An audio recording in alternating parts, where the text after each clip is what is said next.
سیدنا رسول اللہ صلی اللہ علیہ وسلم کے وصال کے بعد انصار نے کہا، ایک امیر ہم میں سے اور ایک مہاجرین میں سے ہوگا۔ کیا تمہیں معلوم نہیں کہ رسول اللہ صلی اللہ علیہ وسلم نے صدیق اکبر رضی اللہ تعالیٰ عنہ کو لوگوں کی امامت کا حکم دیا؟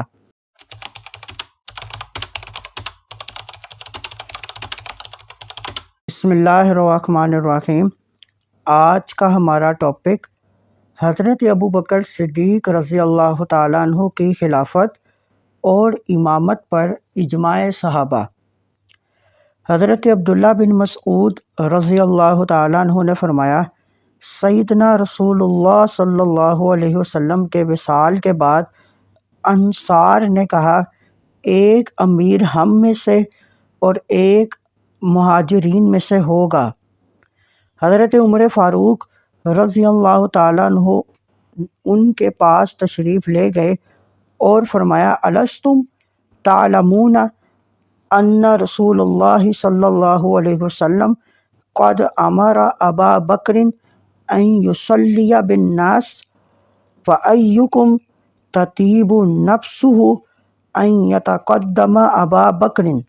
قالوا نعوذ باللہ ان نتقدم ابا بکر۔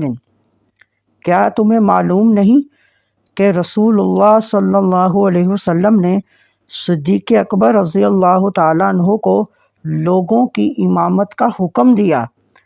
تم میں سے کون صدیق اکبر رضی اللہ تعالیٰ عنہ سے آگے بڑھنا پسند کرے گا؟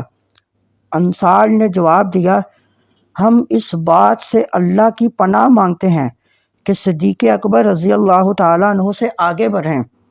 اس روایت سے ثابت ہوا کہ تمام مہاجرین اور انصار صحابہ علیہم الرضوان کا اس بات پر اتفاق ہے کہ سیدنا ابو بکر صدیق رضی اللہ تعالیٰ عنہ کو ساری امت پر برتری حاصل ہے۔ آپ رضی اللہ تعالیٰ عنہ امامت کے سب سے زیادہ حقدار تھے۔ مزید معلومات کے لیے ہمارے چینل کو لائک اینڈ سبسکرائب کریں۔